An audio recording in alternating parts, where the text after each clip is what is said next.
Assalamualaikum warahmatullahi wabarakatuh. Hai, aku Roma Dewi, aku ibu dari 2 orang putra. Terima kasih ya kalian udah mau klik video aku. Semoga kalian mau nonton video aku sampai selesai. Gimana kabar teman-teman hari ini? Semoga kalian selalu sehat, selalu dalam lindungan Allah Subhanahu wa taala. Kali ini aku mau share lagi video aku tentang pengelolaan uang. Ini merupakan kelanjutan mengelola uang 1 juta yang aku up di video-video sebelumnya. Sebelumnya aku minta maaf ya karena video kali ini nggak ada aku bikin bekal, nggak ada acara masak, nggak ada beres-beres ataupun bersih-bersih. Kali ini murni aku cuman nulis sama ngitung uang aja teman-teman. Aku harap ada manfaat yang bisa diambil dari video aku, dan aku harap kalian juga nggak bosen nonton video aku yang isinya cuma nulis sama ngitung uang aja. Video aku masuk week kedua ya teman-teman. Suamiku transfer tiap hari Kamis ya teman-teman. Jadi untuk hari Jumatnya aku punya rencana untuk isi dompet pintar aku dengan budget yang baru setelah ditransfer sama suamiku, sekalian untuk evaluasi atau menghitung pengeluaran di week sebelumnya. Di minggu sebelumnya, kondisi tubuh aku dan anak-anak itu sering sakit ya teman-teman. Walaupun cuman batuk pilek, tapi itu bisa membuat kami nggak fit atau untuk beraktivitas itu kayak keganggu gitu teman-teman. Bahkan nggak masuk sekolah. Karena di tempat aku itu cuacanya kadang panas banget gitu teman-teman, terus tiba-tiba hujan, jadi bisa membuat badan nggak enak gitu ya, nggak nyaman. Apalagi untuk tenggorokan, aku masih merasa nggak enak ya sampai sekarang. Moga-moga di tempat teman-teman itu nggak seperti ini ya. Jadi aku harap kalian selalu jaga kesehatan di musim sekarang ini. Oke, kembali ke buku pintar aku. Untuk dana darurat itu saldonya kosong ya teman-teman, karena dipakai untuk beli obat, beli vitamin, bahkan kadang beli lauk mateng itu. Jadi aku pakai tinggal kosong ya, bener-bener tinggal struknya aja. Terus untuk belanja harian itu sisa 57.000. Itu juga aku pakai bukan cuman untuk belanja buah, sayur, atau bahan protein lainnya, tapi aku juga pakai untuk kepentingan yang lain. Misalkan ada keperluan seperti beli lem, terus beli kertas atau beli apa, itu aku pakai di belanja harian karena memang aku nggak ada budget di situ. Maksudnya untuk keperluan lain gitu kan, ya seperti beli lem, beli kertas itu. Misalkan anak aku ada pekerjaan rumah yang melibatkan ATK dan lain-lain, itu kan aku nggak ada budgetnya ya teman-teman. Jadi aku ambil di belanja harian karena menurut aku itunya budgetnya lebih, jadi aku ambil di situ. Untuk budget belanja bulanan, bensin itu masih utuh ya, 200.000 dan 80.000. Tapi untuk week kedua ini akan aku pakai untuk belanja ya, apalagi untuk bensin.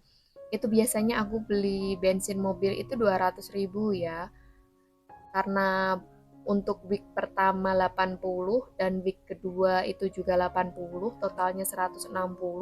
Berarti masih kurang 40.000. Itu nanti aku akan pangkas di anggaran yang lain, entah anggaran dana darurat atau belanja harian. Tapi yang pasti aku beli bensin pas 200.000 ya teman-teman. Kenapa kok harus 200.000? Karena biasanya kalau beli 100.000 atau 150 itu kayak nanggung gitu. Kalau biasanya beli 200.000 itu menurut aku lebih awet teman-teman. Itu bisa sampai 2 minggu, 3 minggu, bahkan hampir 1 bulan itu pernah. Karena aku juga nggak pakai kemana-mana ya, paling cuman di lingkungan sekitar aku aja, paling ke kota atau waktu antar jemput anak. Jadi untuk 200.000 itu menurutku lebih awet, jadi aku belinya 200.000 gitu teman-teman.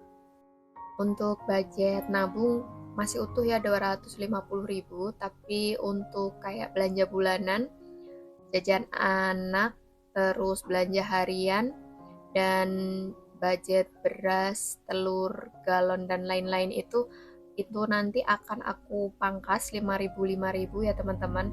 Aku masukkan ke tambahan nabung karena aku pengen di week keempat itu nanti budget aku atau target aku untuk nabung itu lebih ya teman-teman. Kalau bisa lebih. Kalau misalkan kurang itu nanti kan aku bingung gitu kan. Jadi aku mau dari sekarang itu kayak budget yang tersisa dari anggaran-anggaran yang udah aku sediain itu aku potong untuk tambahan nabung supaya target aku untuk beli emas nanti tercapai teman-teman. Sambil nyimak video aku akan berbagi tips atau cara menabung supaya lebih efektif teman-teman. Yang pertama itu kita tentukan tujuan kita. Misalkan seperti aku kemarin itu tujuan aku adalah renovasi rumah ya teman-teman. Kalau kita udah punya tujuan yang jelas, biasanya disertai dengan niat yang kuat, insya Allah untuk menabung itu akan lebih mudah ya teman-teman. Karena kita udah punya tujuan dan niat dulu teman-teman. Yang kedua buat anggaran. Buat anggaran ini yang masuk akal ya teman-teman. Masuk akal itu maksudnya gimana? Masuk akal itu jangan kita karena pengen nabung, akhirnya kita memaksa aku harus nabung 1 juta, padahal budgetnya kita atau pendapatannya kita itu 1 juta paling lebih sedikit. Itu menurut aku nggak masuk akal ya teman-teman. Jadi kalau kita buat anggaran itu yang kita nggak keberatan tapi juga bisa konsisten gitu. Untuk cara yang ketiga adalah alokasikan dana untuk tabungan. Dari sumber yang aku baca itu alokasi dana untuk tabungan itu kisarannya 5-10% ya teman-teman. Tapi untuk aku sendiri ini aku alokasikan sebesar 25%.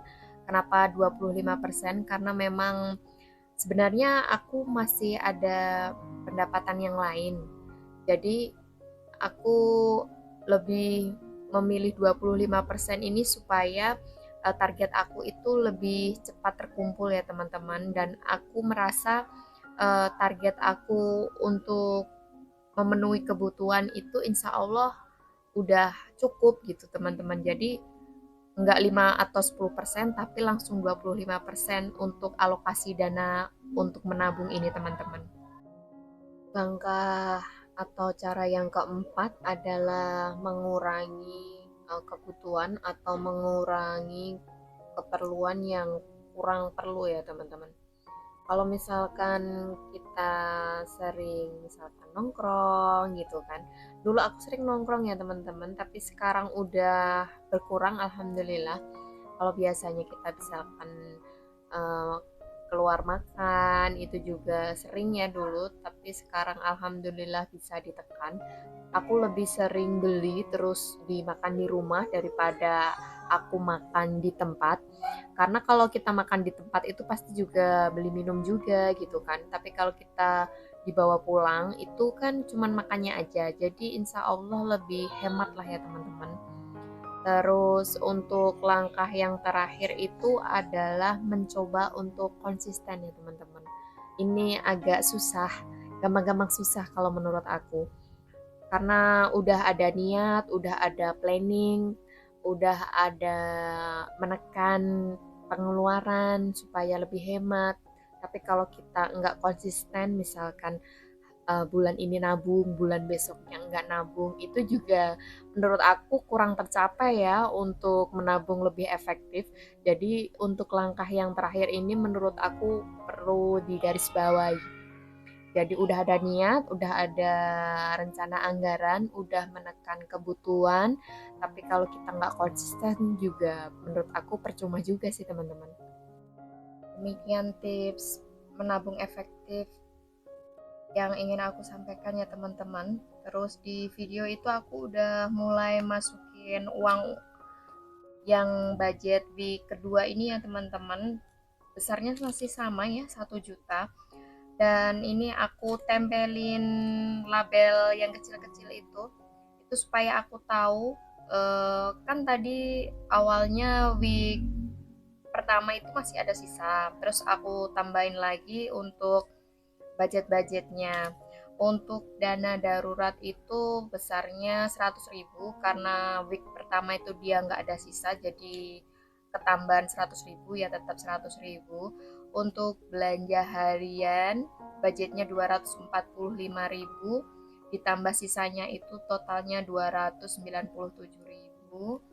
Terus untuk belanja bulanan itu tadi week pertama itu utuh 200.000, tapi aku potong 5.000 untuk nambah nabung emas. Terus ketambahan lagi 200.000, totalnya 295.000. Terus untuk beli beras, gas, telur, galon itu totalnya 161.000 untuk week kedua ini.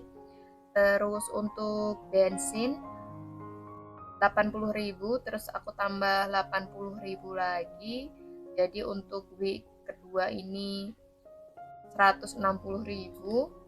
Terus untuk jajan anak, sisa week pertama ketambahan lagi 25.000, totalnya 32.000 ya teman-teman.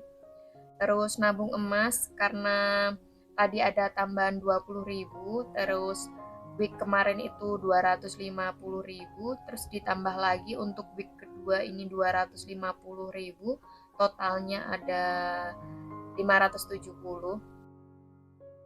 Alhamdulillah untuk video aku udah selesai ya teman-teman, ngisi buku pintarnya juga udah selesai.